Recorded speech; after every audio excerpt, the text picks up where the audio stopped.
everyone, and welcome back to the Adventure News Network. Today's broadcast is about Palia, and in particular, today's broadcast is that they have released a big dev blog, which is really awesome. So we're going to go through that. This is talking about the things that they're working on for the future of Palia. So let's just get started. They've got a whole bunch of stuff they're talking about, which is really exciting. I have already read through it, but I'm just excited to go over it with you guys. So some new Palia news, and that's great because I'm in love with Palia right now. I needed a break. I think I was a little burned out, but we're back in it and I'm really enjoying it. So, okay, so greetings from the Elderwood. Y'all, you already know what this means. If you follow Palia at all, they've been kind of teasing the idea of the Elderwood for a long time. And so this is them finally officially starting to talk about it in an official capacity. So howdy, Palians. We've been busy behind the scenes, and it's time for us to give you a sneak peek at all that we have been working on. So the first thing that they are talking about is the home tours. And they are saying in particular, we learned a few things from the home tours. The Palian community is incredibly talented and creative, but we already knew that. Many of the community's creations put our development team's designs to shame, especially our chief Chappa officer, and players love visiting the new homes. Palians embarked on more than 1 million tours within the first 24 hours of the home tours debut. I fell in love with the homes tours immediately. I'm so excited to see that everyone else did too. It cracks me up that they're literally y'all's creativity is putting us to shame, like our own design team to shame. But that's what I love. I've always been obsessed with Animal Crossing Island tours. I've always been obsessed with Sims shell challenge tours when they make shells and the Sims community goes through and builds them out. Just seeing people's creativity blows my mind. And I love having the opportunity to share this with everyone and get eyes on people's work and just marvel in it. I think creativity should always be encouraged, and it just makes me really happy that we get to do these home tours and see these really amazing homes. So I'm glad that I'm not the only one that thinks that, because clearly the community does, considering 1 million tours. So anyway, these points confirm that your creativity is as important to you as it is to us. So they are doing a couple of small feedback things around the tours. We've seen some useful feedback around home tour discoverability, and we're working on a featuring system that will place your home plot front and center to help your friends and other players find your awesome designs. So I think what that means, I was kind of feeling this too. I think a couple of the most popular homes go viral every week, and then the other ones, it's kind of hard for anyone to find them and to keep touring them. So I think they're going to work on the discoverability feature to make sure more people can get to see your plot. And it's not just a couple of plots get famous and then everyone else's gets kind of put to the wayside, because I'm sure people are submitting hundreds of plots. Why wouldn't you? So, anyway, that's really cool, I think. They're also working on really hard to raise the plot's overall decor limits. I know this is something that community is really upset about, is the fact that the decor limit is only 3,000. And basically what they're talking about is there's some tough engineering challenges related to performance and stability. So performance issues, stability issues, and that might not be as much of an issue for someone who owns a gaming PC, but someone who's trying to play Palia on the Switch or play Palia on a lower end computer might really struggle if there were more, if the decor limit was higher. But they are talking about, they are working on it. If the limitations weren't an issue, we'd place no limit on the number of decor assets you could place on your home plot. But they're still working on the decor limits, just because they're we know that it matters so much to you guys. So that's something they're putting a huge emphasis on. Also, they've been making a couple of meaningful changes into what they have now. So building blocks, so I think before there was a limit to how many building blocks you could place just at all. Now they've added the building blocks as part of the overall 3,000 limit, so people can do more building blocks, which is awesome because it basically means that people will be able to use more of those building blocks to build cool ends and stuff. So some other optimizations, they've increased the limits of flowers from 500 to 1,000, and then they're also making decor limits visible in placement mode, just so that you can help keep track of how close to the limit you are, which is handy. There are some other spoilers that they're talking about. So the next patch is going to be called Sunrise Soiree. In addition to our home plot sublimit changes, we've included a quality of life feature that gives players the ability to seamlessly search for specific items in the player's workbench and storage. That is incredible. So basically they're adding a search feature to the crafting station. Chef's kiss. Yes.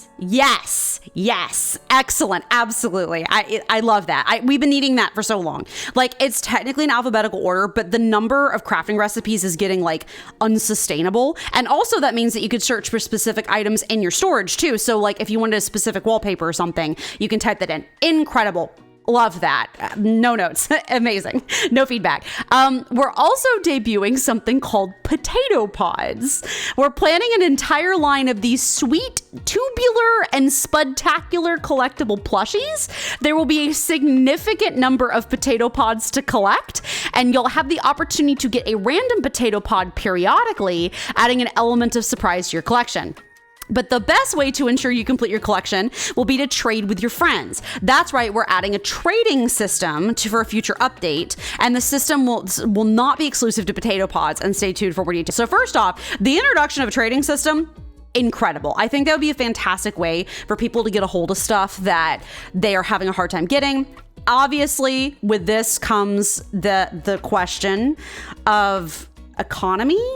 Economies can make or break an MMO, and like any sort of system. I haven't played WoW or anything, but I've been part of major economies related to like, oh gosh, I mean, there's even economies in Sky. Anytime players can trade anything, there creates an economy. I actually, maybe this will be a deep dive for another day, but I used to be on a like pet trading website called Chicken Smoothie when I was like a teenager, and they had a whole economy. I've been a part of things. Economies can make or break things. I've heard the WoW economy is like super messed up because players will overcharge or undercut, or like it just creates a lot of chaos. So if they're creating a system that's going to create an economy, I will be extremely interested in that. But if the said economy allows me to get a deer plushie, I will be extremely pleased with that. So I think it'd be a great way for players to get a hold of stuff that they're maybe having a hard time getting a hold of. So that'd be great. But the potato pods, I have a feeling I'm going to be obsessed with these. I'm going to be super honest. I have a feeling that I'm going to be obsessed with these. I'm going to want all of them. They're really leaning into the plushies thing, and I think that's great. I love that. So anyway, outfit for every member of the pack. They're going to be including, so we've heard that many of you Palians would like to see more masculine presenting outfits, and they're going to introduce the Wild Howl outfit. It can fit on thin bodies too, but it's masculine mostly. I might need this. I'm not gonna lie. I gotta have my wolf furry moment. It's fine. Anyway, also, I think the last sort of major thing is they're introducing the Elderwood.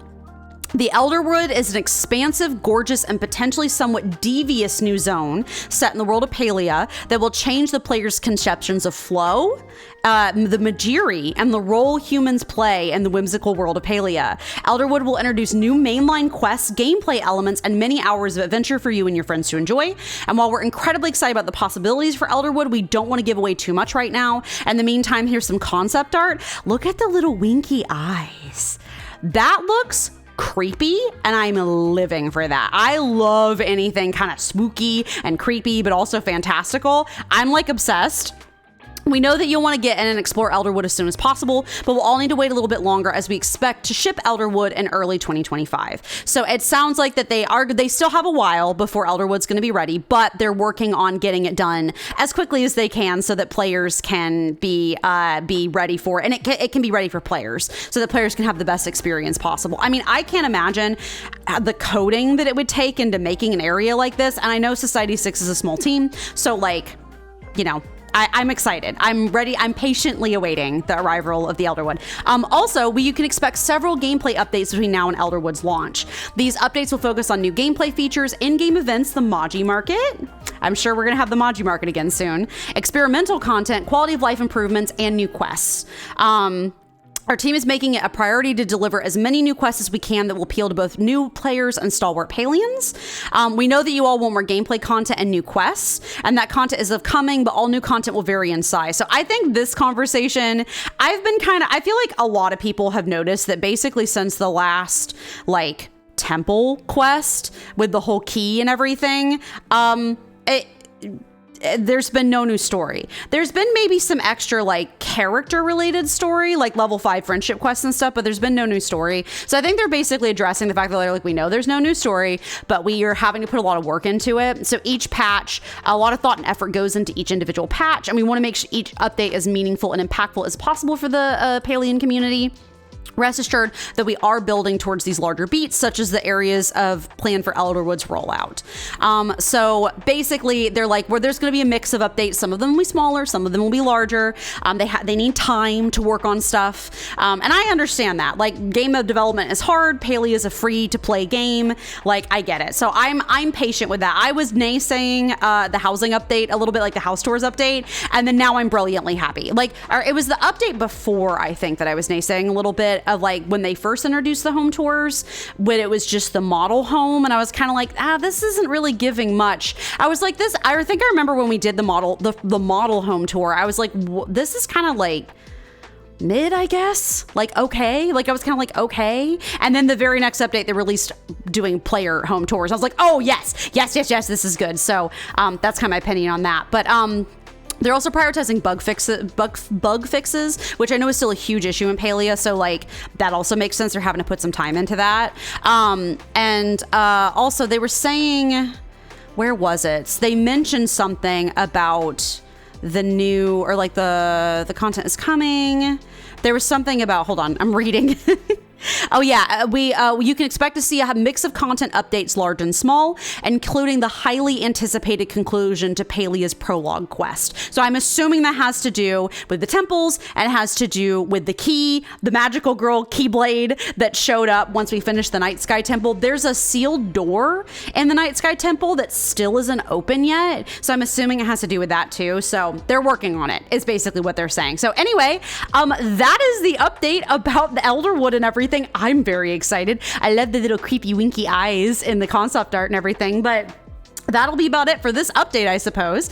So if you would like to see us react to these updates live and also play the games that these news videos are about, please feel free to check us out over on twitch.tv/Amy's_adventures. Or also just be on this YouTube channel during one of my live streaming days. As of right now, as of this recording, my live stream schedule is Monday, Wednesday, Friday from 7 p.m. Eastern time.